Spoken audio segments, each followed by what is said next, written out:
Ladies and gentlemen, another tragedy has befallen our nation. Sinead O'Connor is dead, and Mitch McConnell is not. Mitchell McConnell. Maybe, Mitchomo. Hey, how did you get a job here, Chomo?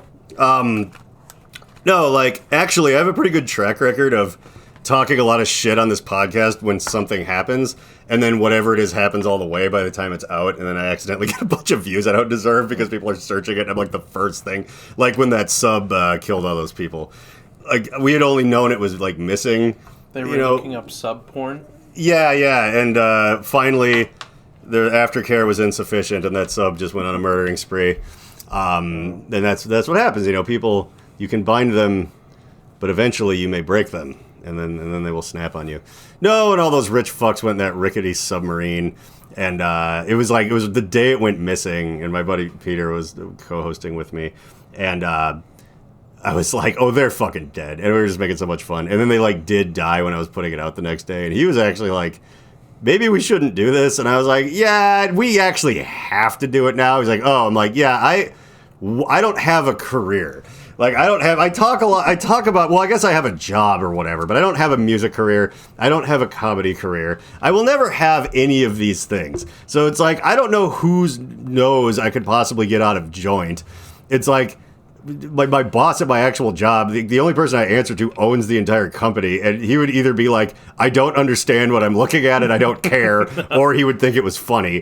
Whatever it is, no matter how terrible it was, he'd be like, what are you talking about? It's like, oh, all those people died. And he's like, oh yeah, those fucking douchebags. I'm like, well, that's the end of that concern. Like, you know, oh no, our guy that puts things on Instagram is a weird dickhead on his podcast that 17 people watch. That's a giant problem. We gotta replace him with some U of M 18, student. I'm gonna start watching. I think that you maybe should think about that before you really do, because I've committed to being your friend, John. Okay.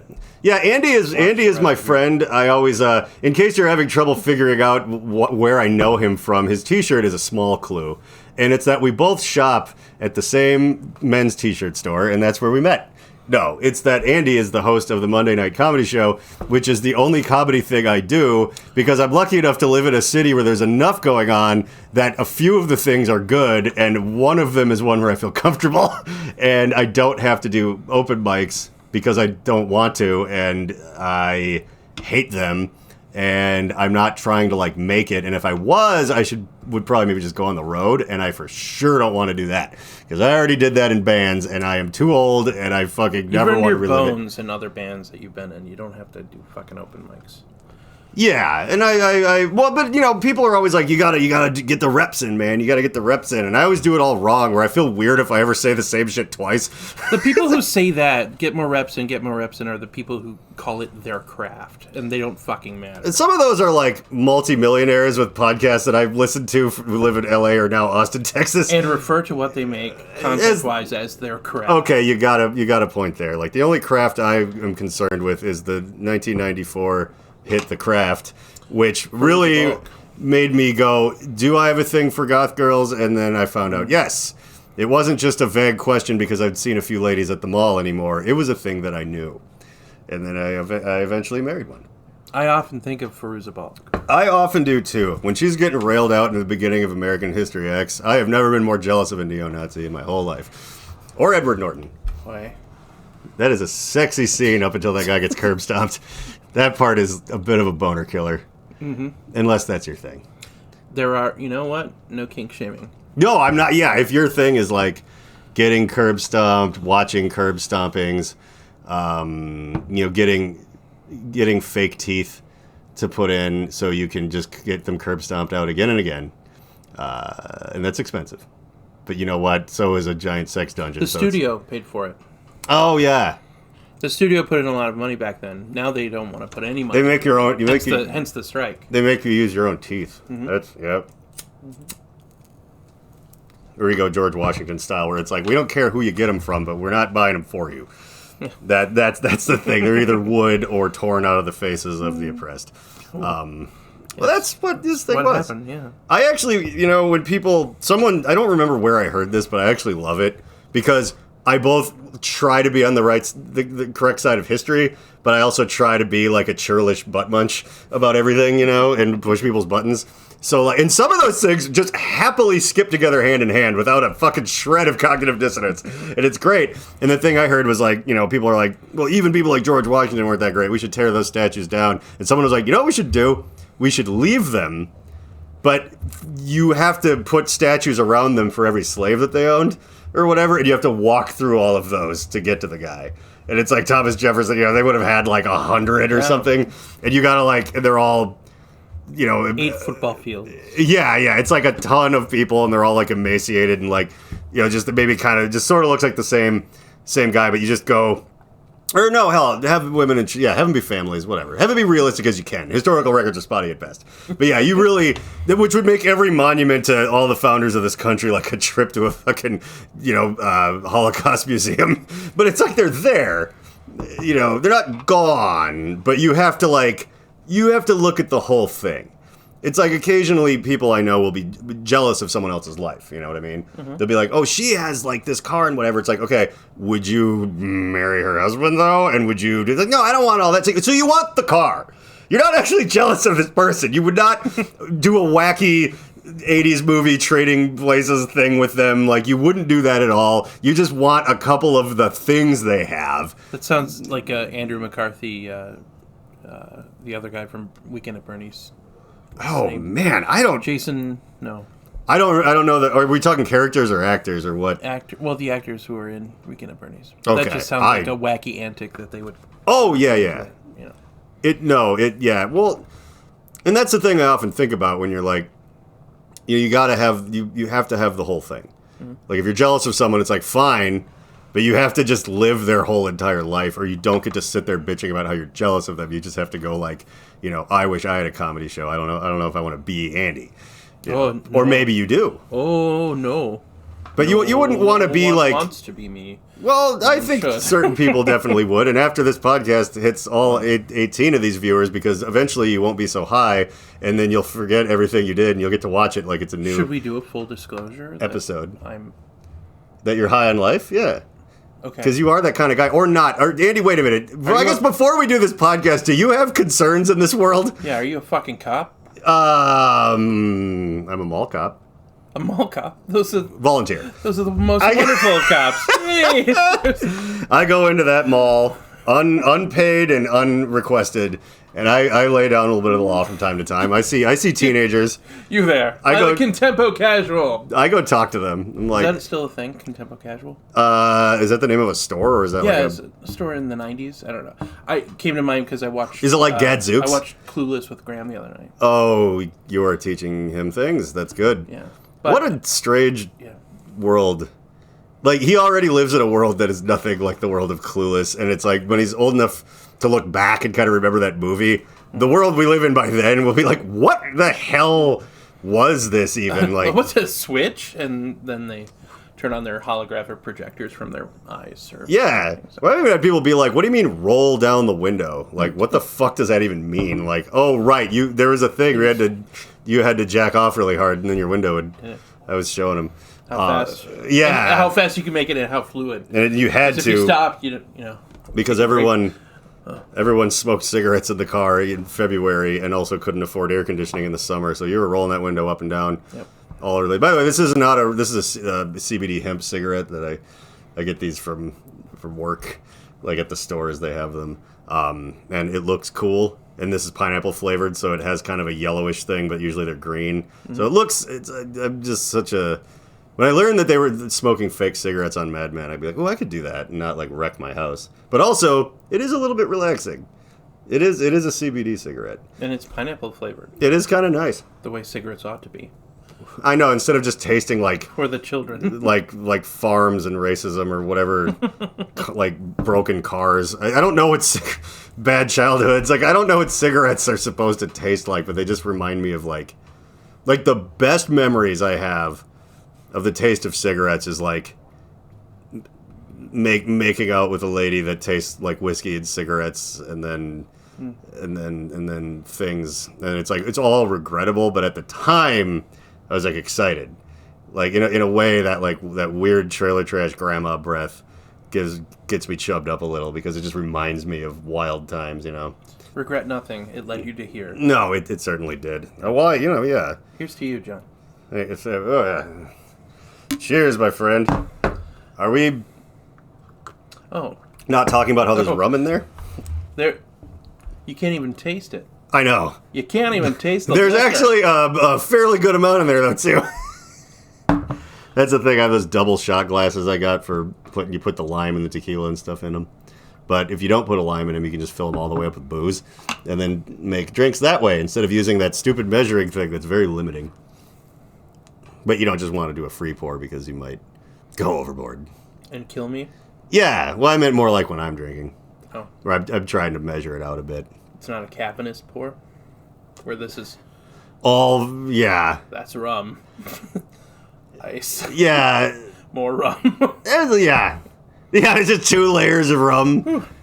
It's like looking at a cross-section of the Earth's crust. I wanted to bring by, I had an idea once back. Remember when, like, everywhere was really being, well, not everywhere, not like Office Max, but, you know, every fast food place was being very competitive with their breakfast sandwiches and stuff. Like, they'd be, you know, like the breakfast sandwich war, yes. Yeah, we barely survived that.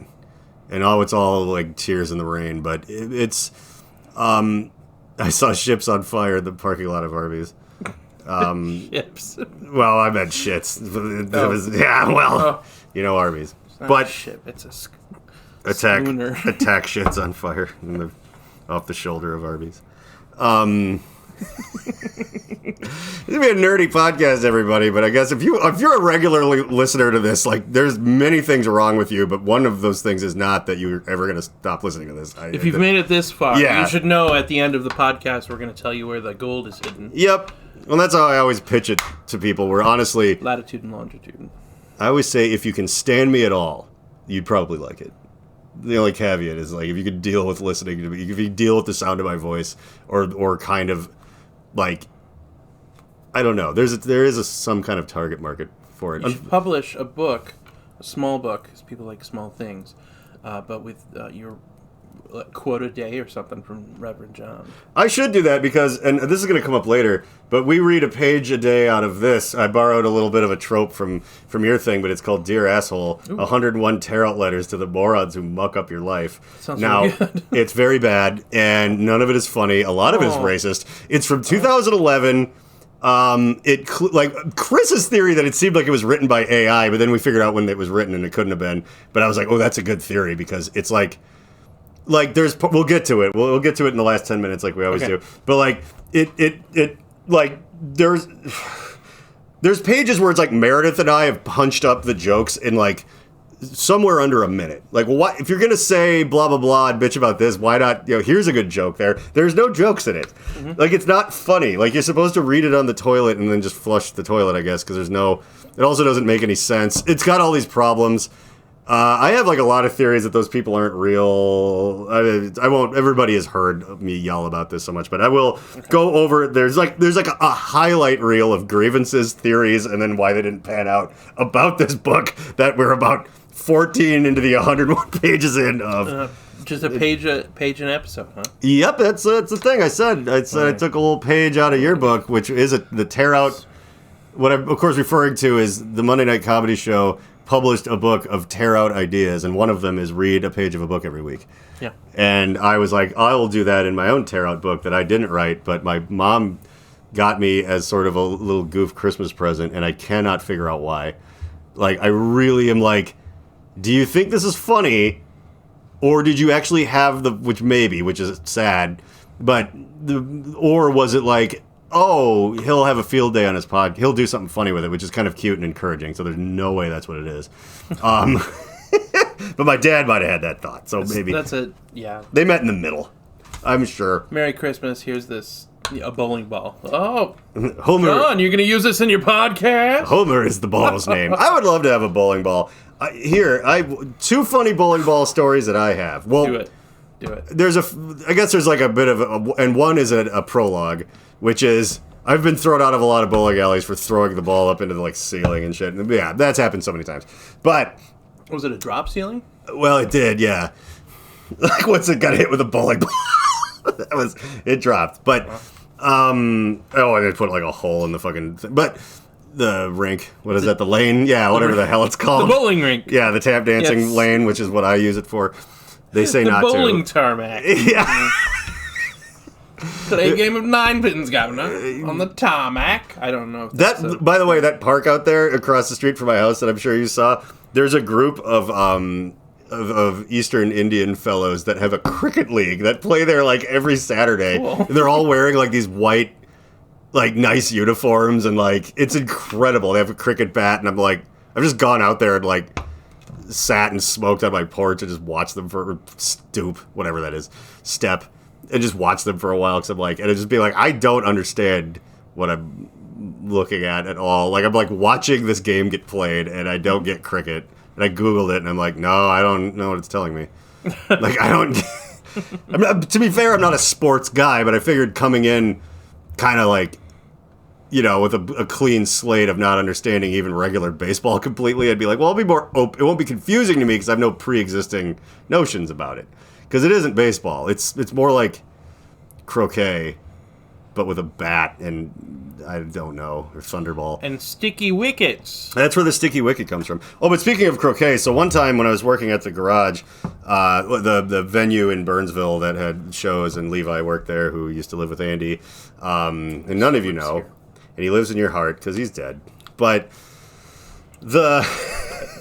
no, he's very much alive and lives in Orlando, Florida, with Wade Boggs. But south of downtown. Really? It was when he worked there that there was this other guy. He was this big doofy, friendly kid. I'm sure he went through a juggalo phase. He had to have.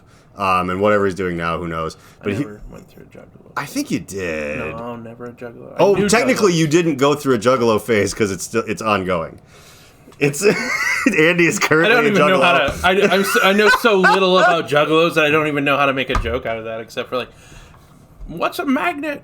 I feel like that's why the bit I was doing about the gathering of the juggalos was just like only sort of landing, because it's like, John, no one knows what you're talking about. Isn't there a comic recently who talked? Alex Jaffe is a juggalo and has performed at the Le Cirque du Juggalo at the gathering of the juggalos. Gathering. Yes. No, I did. Yeah, Blue Felix did a couple of times. Really? Oh yeah, that's where all that I got those $5 bottles of Tussin. Like there's people just selling bottles of Robitussin on a bridge, and a guy charging $1 to staple $1 to him. He just would keep the whatever he stapled to him. Like it was a good business model. There's like no overhead except for the staples, and those are cheap. Yeah, it's just superficial wounds. Yeah.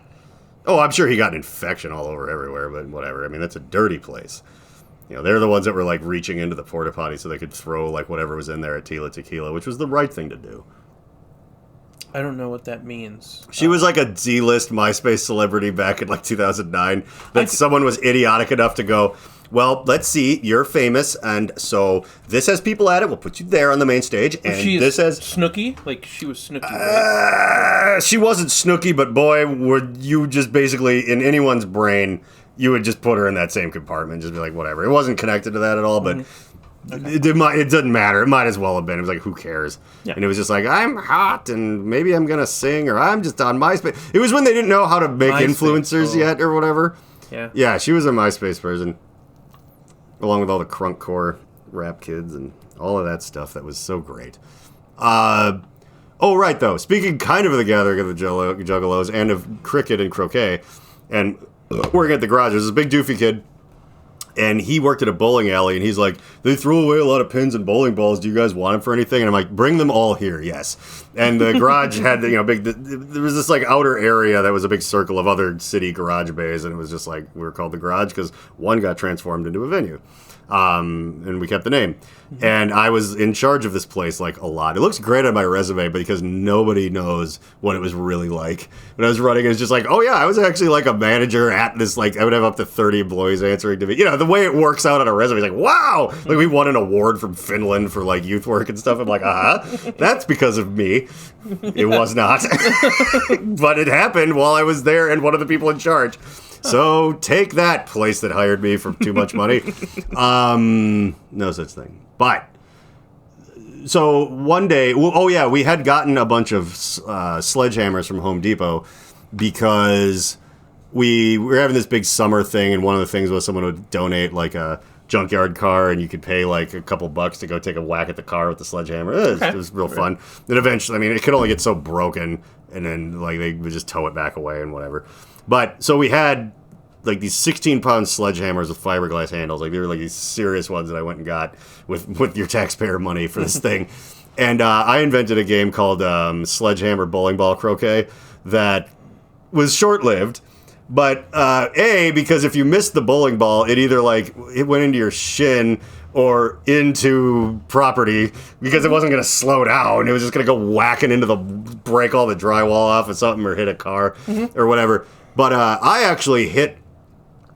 I got an actual hit in, and I discovered that bowling balls are a little easier to break than I imagined. Are they? And I guess like taking all the force in your body and wailing something with a 16-pound sledgehammer doesn't necessarily make it surprisingly fragile when it breaks. But like it's the one I did, it split exactly in twain.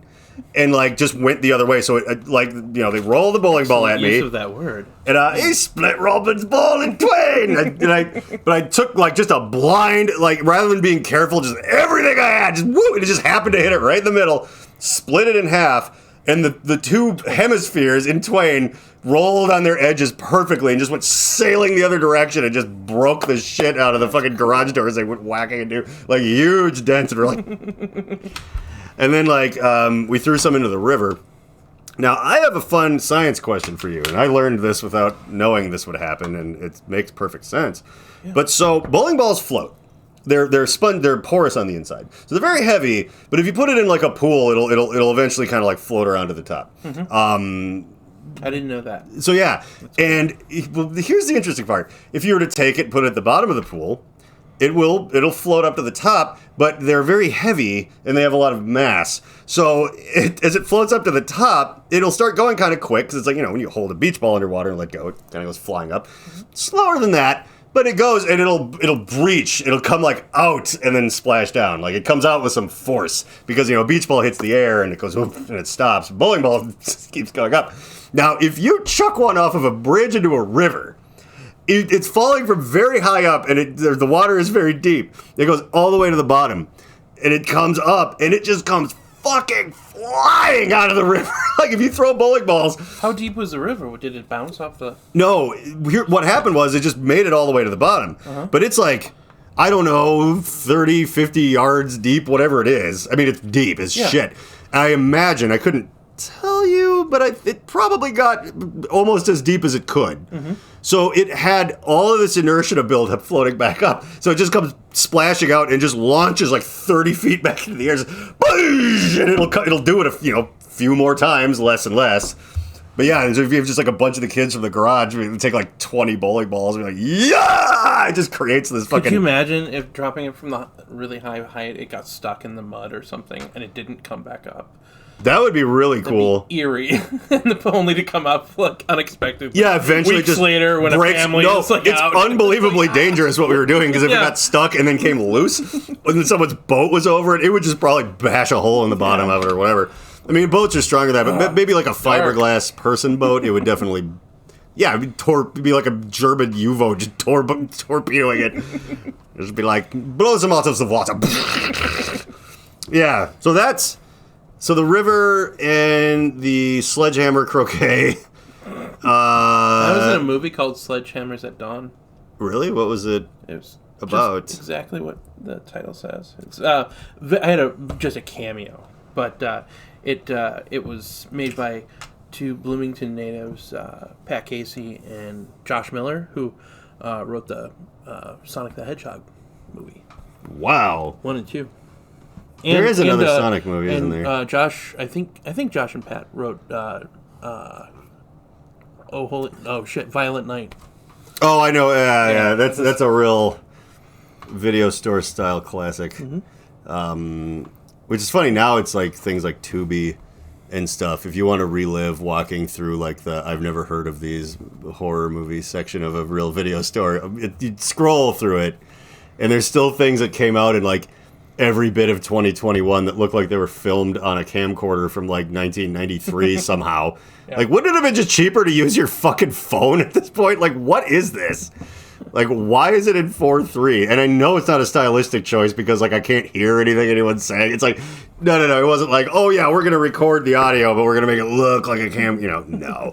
And the editing was done on, like, the video toaster from, like, I mean, unless you're just, like, a severe 8-track record player hipster that's just doing shit like that. But I've learned one thing from kind of, like, making online content, and it actually makes, like, a lot of sense.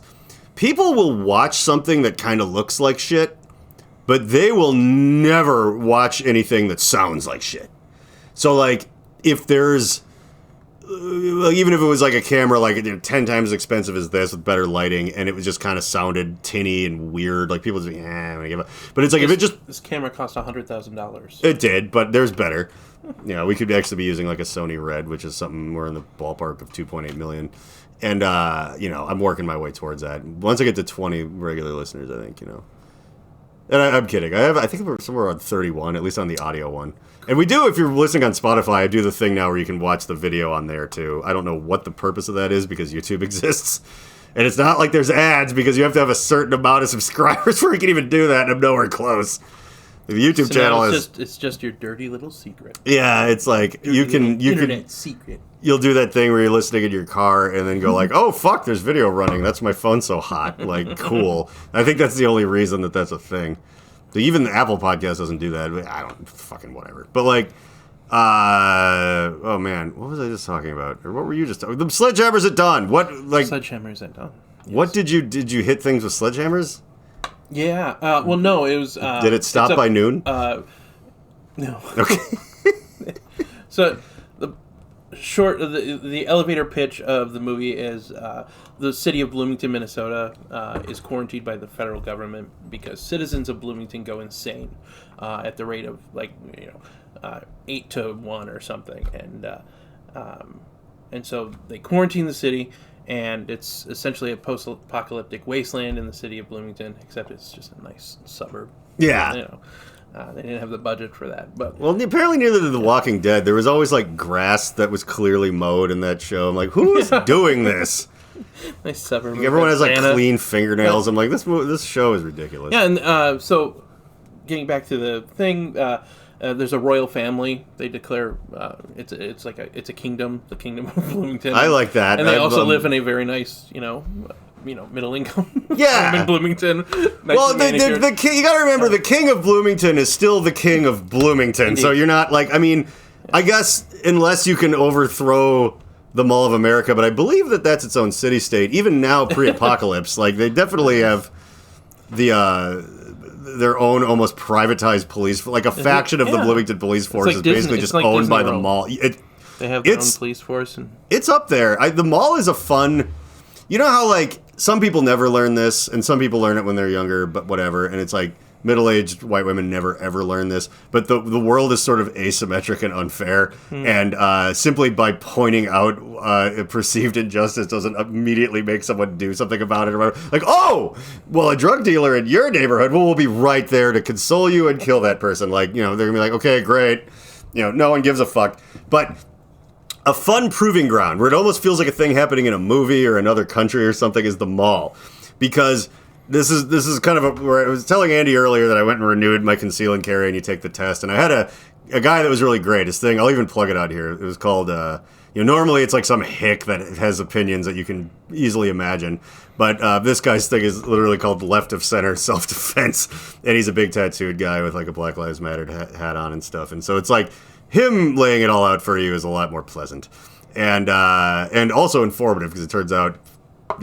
people who aren't just weird hicks can be kind of smart and interesting sometimes, and he certainly is. Mick is his name, and he was like a defense contractor, and he's had all these like real life stories, and he was kind of breaking down that like a lot of like of the law stuff, where it's like the kind of people are like, yeah, they're always like, well, make sure to tell them this, and the truth is you tell them like, here's my name, and I want to talk to my lawyer, and then that's fucking it, like he told you like the real story. But anyway, there's a lot of places where they have a sign that says like, oh, we ban guns in this location, and he's like, oh, do I have to like not bring my firearm there? He's like, well, conceal it good so you don't run into some sort of issue, but those signs are basically like they need to be in a certain font, they need to be at a certain distance from the door and height from the ground, and all these. Most of like 80% of them are just like a joke. They're like completely legally unenforceable and whatever like that. And then he goes, except for the Mall of America.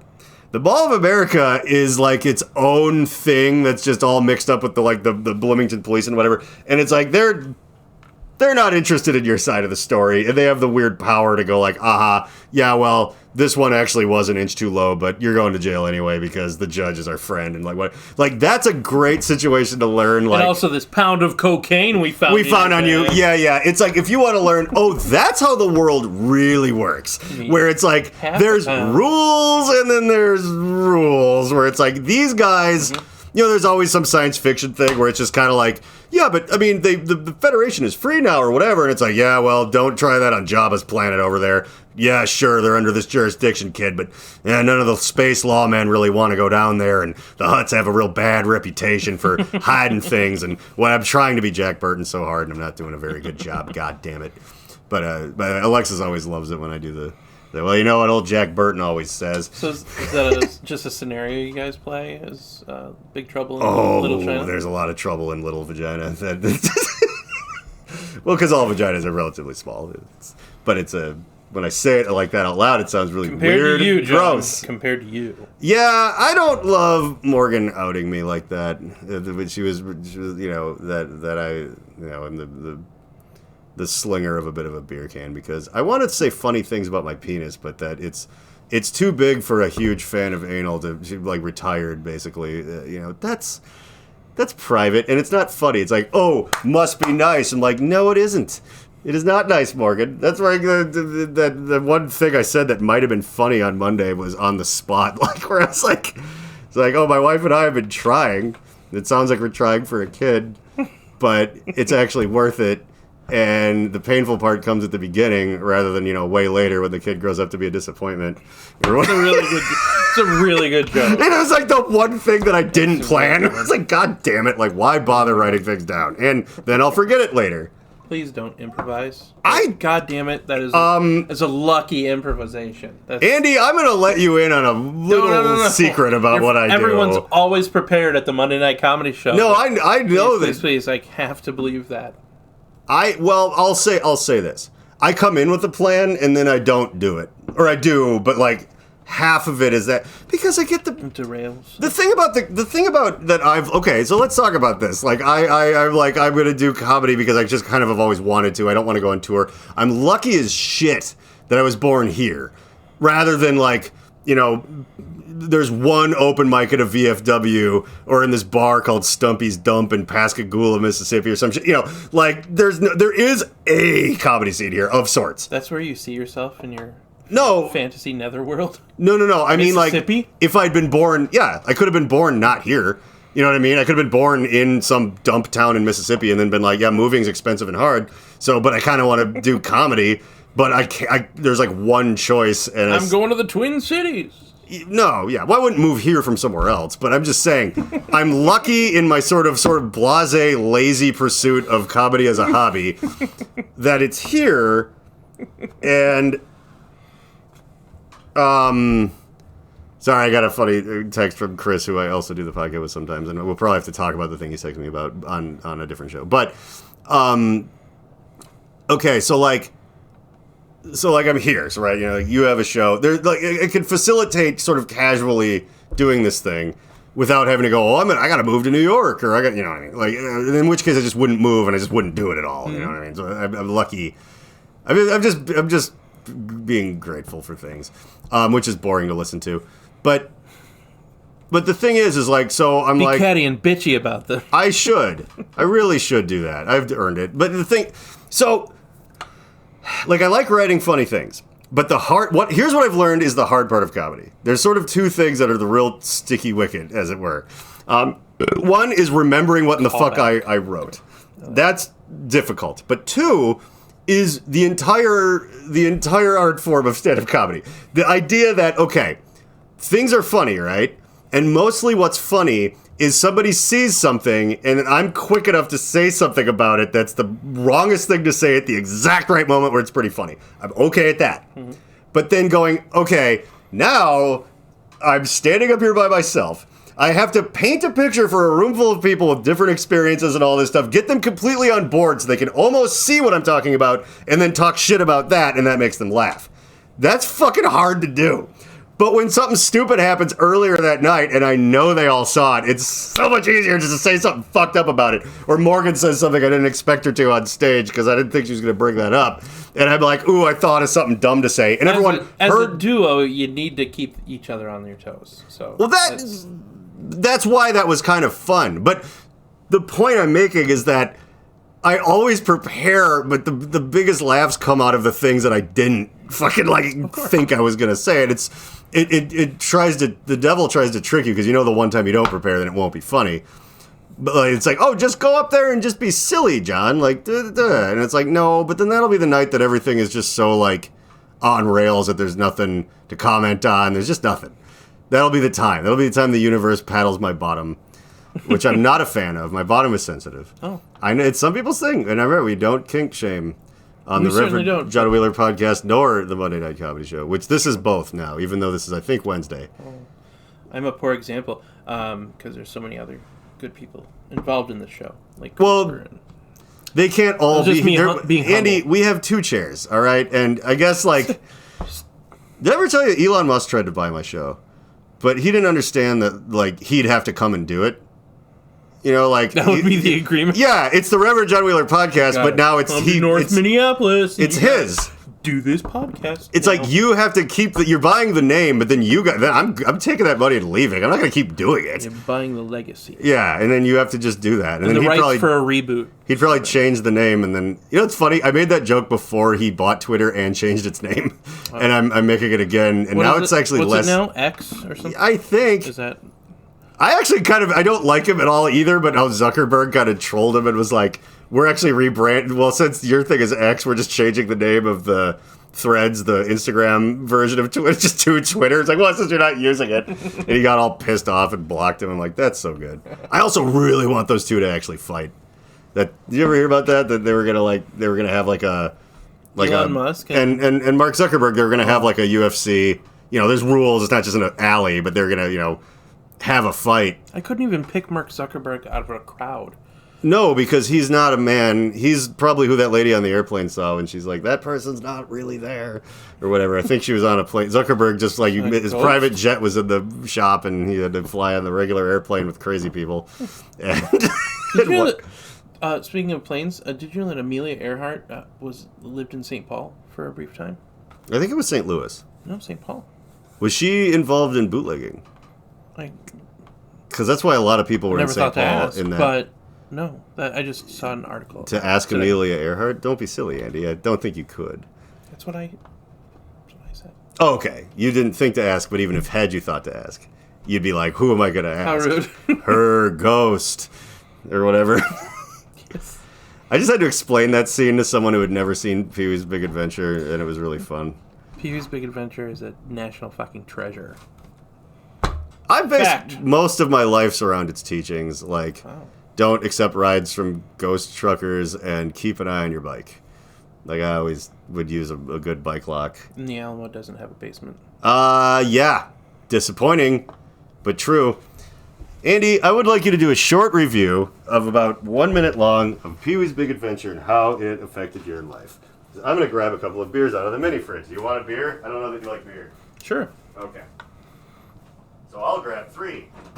Two for me and 1 for you. The year was 1986, and America was still reeling from, I don't know, Sputnik or what. 9/11? What happened in, yeah. Part of 9/11, according to Donnie Darko, part of 9/11. Can we edit this part? Back in time. But no, I don't edit this. I actually upload it the minute we're done. Outstanding. Well, and I set it up so we can watch video. No, I actually don't have to edit this at all. I will... If you ever want to start your own podcast for whatever reason, I will teach you how to use this software. It's free, and it's the greatest thing in the world. Okay. You don't have to do shit. Like, honestly, my podcast sounds okay, and we're not wearing headphones. We don't each have our own fucking SM7B Joe Rogan mic. There's one camera. Everything, like the outro, is just a clip I hit. I don't have to edit it on. And this mic was $50. And honestly, if you ever do go and like listen to this on headphones, you'll be sort of surprised that it sounds halfway decent, but it's because you can. And if you were to ever start a podcast, I'd help you as your friend, of course. Thank you. But I have a long history in music and audio production, so I just set up the gain structure. So basically, this is being mastered as it goes into the thing. So it comes out like loud and clear with all the bad frequencies are already like EQ'd out and all the. There's a bunch of you click on stuff and you get into these layers and you can do it. And it's actually fairly user friendly. Like it's hidden, but once you know where to look, it's easy to manipulate. So America was reeling from 9/11. In 1986. 86, lots of things happened.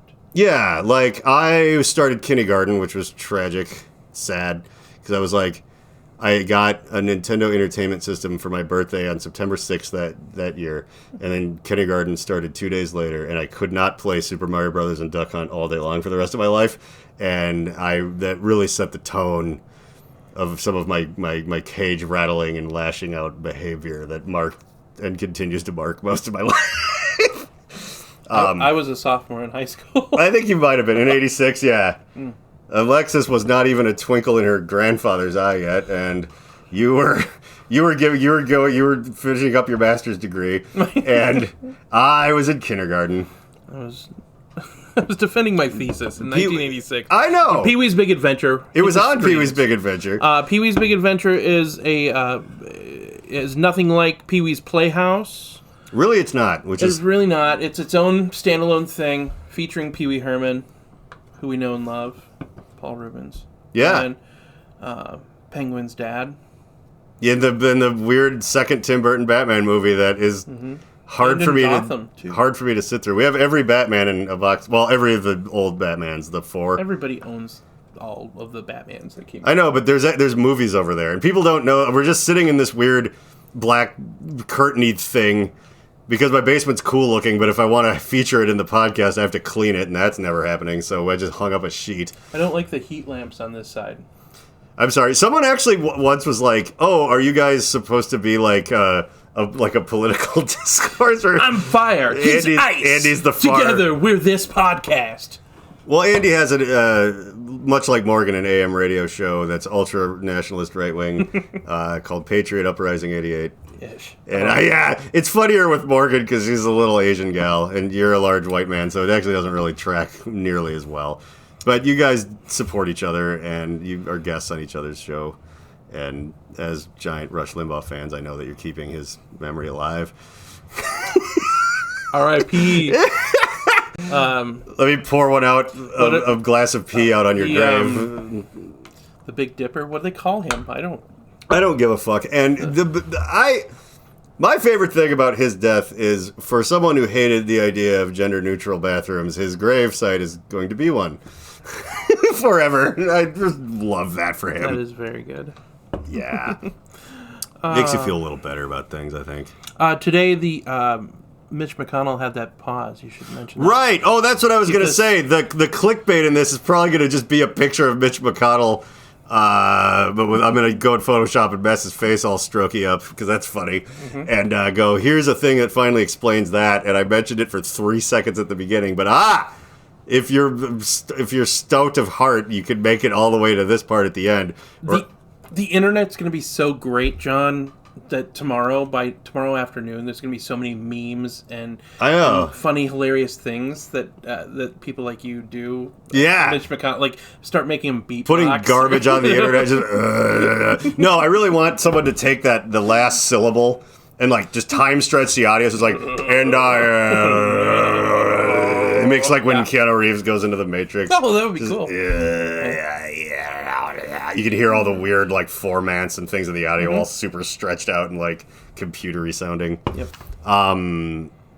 As his soul returns to hell whence it came, and yeah, Which brings us back to Pee-wee's Big Adventure. Well, it does, but all things lead back to Pee-wee's Big Adventure. You know, it's funny. It didn't.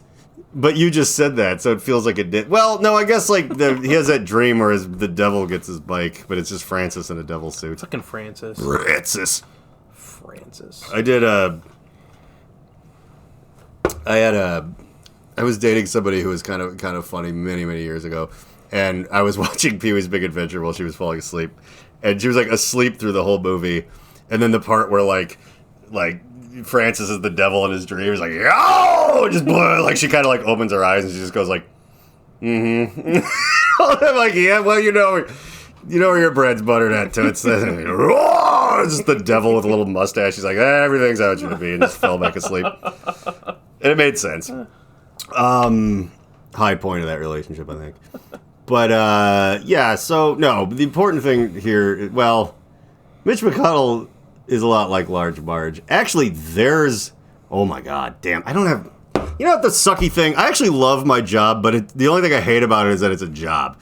Like, I have to go and I have to, like, it's not that I don't like doing it, I do like doing it, I like the people there, and it's wild and it's funny, but, like, it does get in the way of me wasting my time doing other stupid shit, which is a giant problem with capitalism, I think. Like, technically I have to make, Grimace smoking weed for work, but I can't go into After Effects and make a thing where Mitch McConnell has a stroke and then, like, the Large Marge eyes bulge out of his face, which I could definitely do, but I think it would probably take me somewhere between 4 to 6 hours to make it look good, and it's like, god damn it, like, if I do that after work, I'm going to be so tired by the end of it. You know what I mean? It'll be worth it. It is. You could submit it to festivals. I really could.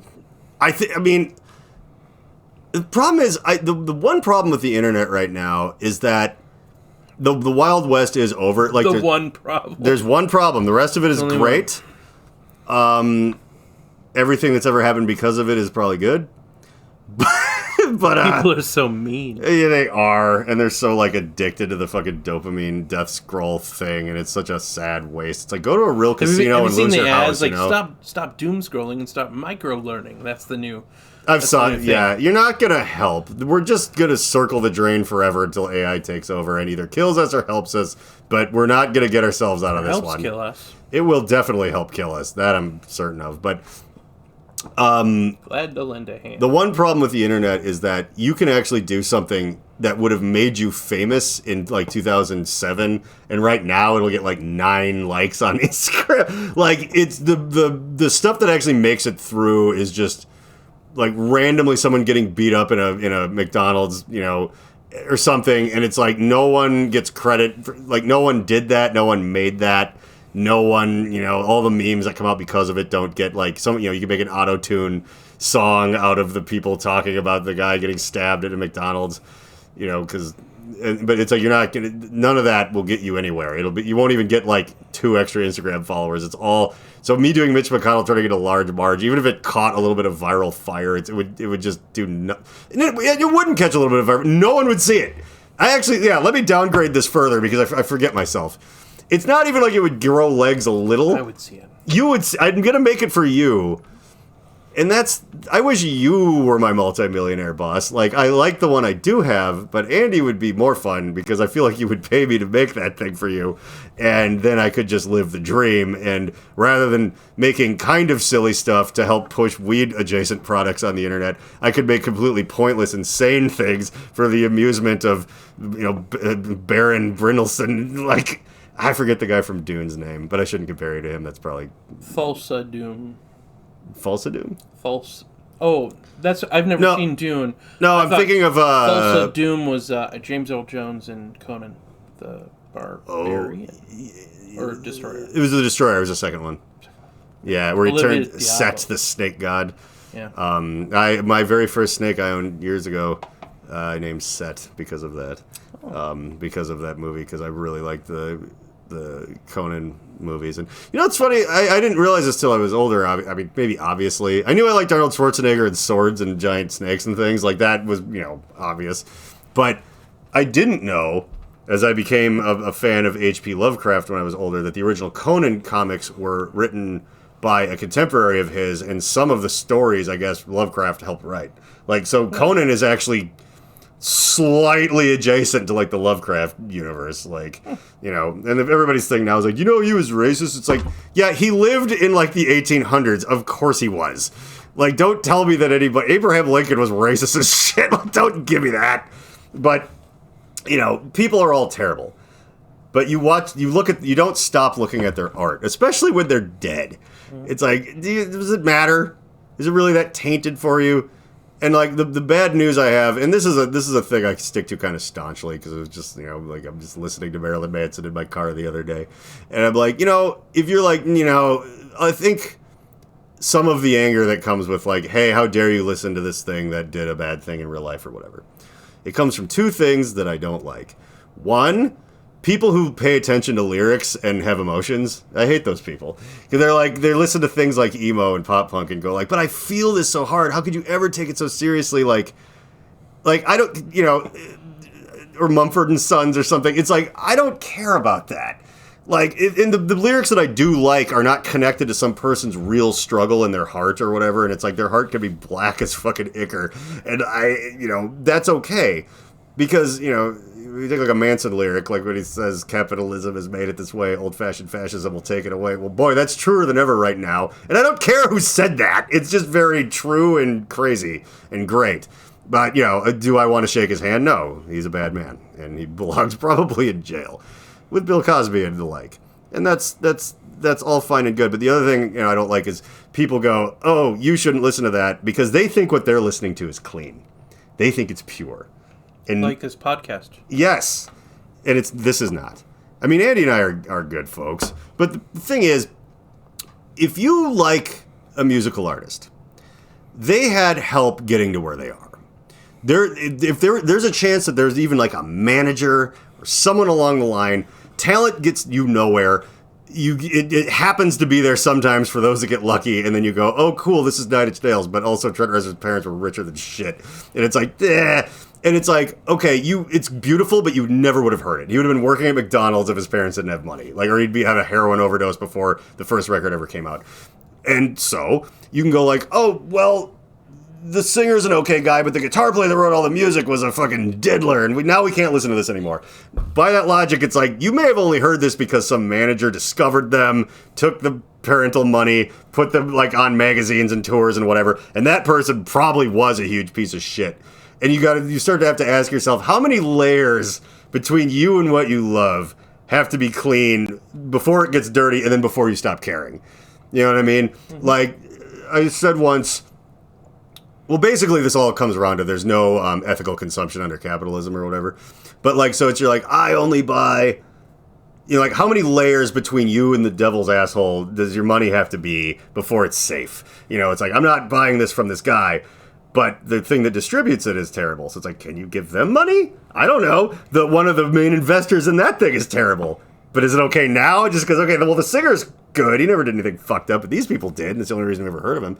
And that's the thing. How many layers between your dollar and Satan's ass do you need before you feel good? And I always say, it's like, you'd be like, I only buy, like, humanely raised meat from this nice farm couple, and they do everything organically and whatever, and the minute they need a piece of farm equipment off of Amazon, right up Satan's butt your dollar goes. Yeah. You're like, I don't support Amazon. It's like, but you do. Like, you just can't actually get away from it. So I'm not saying don't care, but I'm saying don't lip off to me about it. You can go fuck yourself. You're like, no, this Christian emo band never did anything weird. First of all, that's impossible. But secondly, it's just like somebody did. Their dad that fucking helped make their career might be like a fucking wife beater. Still cool to listen to it then. Like, well, still, it's like he gets some of the proceeds from everything because he invested in it. It's like, right, but their music's about how you shouldn't do that. And I think maybe it informed, like, everyone just wants to like what they like and be like, ooh, don't shit on it. You have to look for all your... Yeah, everything is terrible. Everyone's a piece of garbage. Everyone's a monster.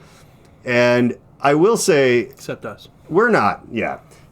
And the reason I bring that up at all is because this book is a terrible, bad, awful, unfunny, rotten thing that shouldn't exist, right? Right. And the likelihood... Now, it's written by two people, Gillian and Michelle Madison. Mm-hmm. And I feel like they have to be sisters... And they're probably not real. They're probably made up. It's probably just some guy. But let's just go with it. Let's pretend they're real people. They have to be sisters. And they're probably like, we have an idea. And it's like, fine, put out your book, kids. Like, I'll pay for it, whatever. But you gotta want the format, like 101 dog poop jokes to read on the toilet, whatever. If you do that, that's what we sell, okay? Well, we thought we would do an art book with pictures of like an empty booze bottle next to a rocking chair. It's like, yeah, you can't sell that. Like, well, that's what our art's about. It's like, look, I'll keep paying for your fucking apartment in Manhattan, but you gotta come out 101 something. So it's Dear Asshole. And you're supposed to tear these out and actually just, like, give them to people because passive-aggressive notes aren't enough. Sometimes you have to have someone else read them for you. You just go, Rip, here's my truth. Yeah. And some of them are for, like, the person who shit up a public bathroom. How do you find that and give them to them? Some of them are for the person that had the library book before you. How are you going to give them this note? So it doesn't even work, but also it's not funny. But also, it just smacks of, like, somebody's family member worked at a publishing company and was, like, a C-level, like a CEO or something, and they just made this happen, and we're like, eh. Because it wouldn't pass any kind of, like, is this good, and that's why it's published type of thing. The biggest piece of evidence for me is on the back. Because you, like me, I know, we've probably lied our way through a few book reports in our time. We've probably churched up a few bios on the internet. I cheated on my Hobbit. Yeah. And you probably like through the Hobbit, and now I like the Hobbits. Yeah, it's something you love. You couldn't even be bothered to read. It was 8th grade. So. 8th grade book report on. Yeah, and so then you'll understand this. I've done similar things and so much worse. I've lied my way into. I helped someone come up with a fake identity. I really got to narrow down 5 minutes for this breaking the law thing on Monday. I have broken the laws in irreparable ways. Just highlight reel. I've changed the policy of a few companies that you've definitely heard of single-handedly, and it was definitely me, not a funny coincidence. Okay, so, because, well, we'll get into that later, but not on this podcast, on stage. Jillian and Michelle Madison have built a network of well-connected pop culture websites and podcasts, not named, which currently receive over 40 million page views per month, and have been featured on thousands of professional sites and blogs. Not named. And now podcasts. Yeah. They're featured on... Do they mean that, like... Is this giving just them free advertising? A common... No one is buying this. All 18 of your viewers. Everyone's just going to go to the same... Google this and go, 101 asshole... Dear Ass, 101 tear out letter. Yeah. Tear out letter. No, they're going to go to the same airport my parents bought this from. I like the tear out gimmick. That's cute because, you know, that's destroying books is great. What a fucking horrid idea that is. Everything about this is so bad. But here's the fun part. Okay. So I don't read ahead. I dog-ear these pages to keep track because by the end of this podcast... Actually, I'm pretty sober. Normally, I'm a lot drunker for this. But, like... So I can never really, like, go, like, oh, man, this is going to be a fucked up one. I never have any idea. But it's like the very first one had some, like, kind of racist, Karen-y undertones. A lot of it is punching down at servers and stuff, like, really hard. I'm like, why are you doing this? But also, if you're good, it's fine to punch down, but it has to be funny. The person you're punching down at should even go, oh, yeah, that's true. None of that here. Like, there's not even a joke at someone's expense. It's just mean crap at someone's expense. I'm going to get you fired. Yeah. Okay. Read it. Very much. Please. Dear asshole who left the shopping cart in the middle of the parking lot. Okay, this one might be relatable. Okay. I doubt it, but here we go. Would it have killed you to walk the extra 3 feet to the cart return? You lazy sloth. Funny stuff. Now your carriage is aimlessly floating around the parking lot like a tumbleweed in a bad country music video. And it could end up damaging someone's car. Like, that's just a different kid's dad yelling at you and you're 10. Like, that elicits no funny response. Some trauma, which can be funny, but not in this case. I understand you were probably in a rush to get back to your rat-infested double-wide trailer you call home. What's wrong with trailers are very spacious and technically the freezer of my very expensive refrigerator is rat-infested. They're frozen, and they're for my snakes. But... yeah, but that doesn't give you the right to act like an inconsiderate slob. And again, yes, it does. If you live in a rat-infested trailer home, that is the one thing you get to do is be an inconsiderate slob. It's truly when you're, like, somewhere where people should know better. They don't have that right. You know, when you go to, like, a cool, like, when you go kind of like a hip bar restaurant and someone's like, this is where I'm bringing all 4 of my kids that I can't keep track of. Like, I should like to ruin everyone's date. Instead of just going... You know, in The Simpsons, when Homer started eating the cake for Maggie's birthday and Marge said, I made you a cake to ruin, and it's over here? That's what McDonald's is. There's a ball pit in there. Take your kids there. We made you a food place to ruin. It doesn't have booze at it, but you can sneak that in either a flask or your tummy. I prefer both. Yeah. So anyway, yeah, live in a trailer and be a slob. Let the people have something. You awful people. So anyway, put the cart back when you're done with it. That's hilarious. And take those nasty crumpled tissues you left in it with you, too. Have a great day. P.S. Everyone hates you in all capital letters. How often do they end with the postscript? I'm glad you asked. Go fuck yourself, you piece of shit. The dear asshole who borrowed my shirt. P.S. No, you can't borrow my new jeans. You asshole. Cool. Isn't that funny, Andy? That is PG-13. It really is. Well, it has the word asshole in it. This one has a postscript. Oh, the asshole graffiti artist, yeah. Dear asshole, P.S. For a tough guy, you sure do seem to like the color pink, so that's got a few things wrong with it. But also there's some fucking seriously racist overtones of the dear asshole graffiti artist thing. Classist everywhere, racist only sometimes. They mentioned the Cosby sweater here, but it was before we knew. Well, Hannibal Buress knew, but yeah. I mean, they still... Cosby sweater is still a thing. I guess, you can still call it that. I think you're going to see less of them now. Yeah, and black doctors, frankly, because people need a hero to look up to. Well, you know what I mean? Wow. Bill Cosby was on TV every night saying, you know what? In a time, he was the first black TV doctor dad. And so people were like, I can do that fucking shit. Like, I can actually, like, live, you know, I can actually be a doctor or a scientist or whatever. And now, like, well, who are we going to look up to? Probably lots of people. But I don't pay attention to anything anymore. So I guess this has no legs. But Bill Cosby, I think, soured the dream for a lot of people. They're like, and then it all ends in shame and molestation and assault. That's not good. No. I don't know. Bill Cosby. What a shame. What a shame all that is. But yeah, so, dear asshole landlord, literally, I am looking ahead a little. I won't read any of it, but that's maybe the first one that's actually, like, punching up the class. But yeah, like, dear asshole who stole my penis! Oh! Somebody wrote that in here, and it wasn't me. It was Penn. I wonder if Morgan did that. But it also might have been my wife. Or it could have been anyone over here. Or I forgot I did that because I drink a lot. So where can they get a copy of this book? I don't know. So, I think... Amazon, maybe? Probably not. B. Dalton? Yes. Or... Borders? My old roommate, Ben Hurley, who was the one that told me about the Monday Night Comedy Show in the first place, and always told me that he did comedy, even though apparently he went up on stage and told one joke once, like 10 years ago, and just never shut up about it. I always tried to get him to do it with me. He never would when I was first going. Was that at my show? Yeah. And he did comedy? Apparently he went up once and did something. I don't know. I don't know. Like I feel like an asshole for not remembering. No, you don't need to feel like an asshole because I think he was like really riding the coattails of something that barely happened. But he you know what? He hornswoggled me into doing comedy, so that's fine. But thank you, Ben Hurley. Thank you, Ben, for that. And yeah, shit, what the fuck? Okay, he owns a cup. There's a reason I brought him up, and we don't know how this happened. It's a cup that has Taco Bell printing and branding on it, but 3D McDonald's arches. Like, it was a McDonald's cup, but there's no Taco Bell McDonald's anywhere. Right. We theorize that it either came from another timeline, or it's actually one of the... It's not the real Holy Grail, but it's one of the other ones that turns you into a screaming skeleton at the end of Indiana Jones and the Last Crusade. Wouldn't that just be any cup? No, because... It doesn't matter what you put.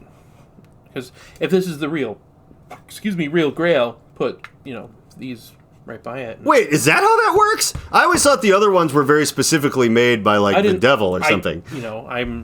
I'm no Grail historian. Like well, no, father, I just need you to be an expert on Indiana Jones and the Last Crusade. And it's my favorite one. It is a really great one. The no-ticket one is from that. Yes. And Sean Connery is really great in it. Mm-hmm. Oh, I thought I'd lost you, Junior. It's so good. But this is how we say goodbye in Germany. Yeah. God, I love that one. Yeah, so... He plays a really good Nazi. Yeah. Asshole. He's like a scary... He's like if Colonel Klink was actually, like, evil instead of just a comical foil, you know? Like, But when you stop and think, Colonel Klink was evil because he was a Nazi. Everybody forgets that part. Well, but he was a lovable... He's a fucking Nazi. You can't love Colonel Klink. Can you love Sorry. Schultz a little just because he's kind No, of a you fat can't. guy that could get bribed with strudel? No, I mean, I'm a that's fat cute. guy who could get bribed with strudel. Okay, My that's God. true. Yeah, like me more than Clink, please. Andy and I are a little bit like Schultz and Colonel Klink in that I'm always trying to figure things out, and people are always giving Andy strudel, and he won't tell me what's happening in my own concentration camp. I'm sorry, it was a regular prisoner of war camp. It was not that, I don't think, in that. Anyway, It Werner. would be a very different show if it were a coach. Yeah, you know what? You're actually right. Let's move on. Well, right, because they're the Very fast from this They're the topic. lovable ones. Okay. Meanwhile, Anyway, wait. Let me see if I can hit the drums. There we go. I like throwing the book because I hate it. Oh, right. fair. So, anyway, I think that the cups that weren't the Holy Grail were specifically cursed. That is what I think. I think that if you would take one of those cups out of that room, because that means if you brought, like, if you had, like, a flask and, like, while you're trying to make the decision, you have some whiskey, you would just age. I just think that the Grail Knight hits up some yard sales, got a couple of boxes, like fill the box for $5, and filled it with all manner of cups. And so it's just any cup that's in that room that isn't the Holy Grail. Yeah, if your quest is to drink from the cup of Christ, you better choose wisely. He says it. I mean, you know. He does. He knows this. This is not But new stuff. yeah, but there's got to be something weird.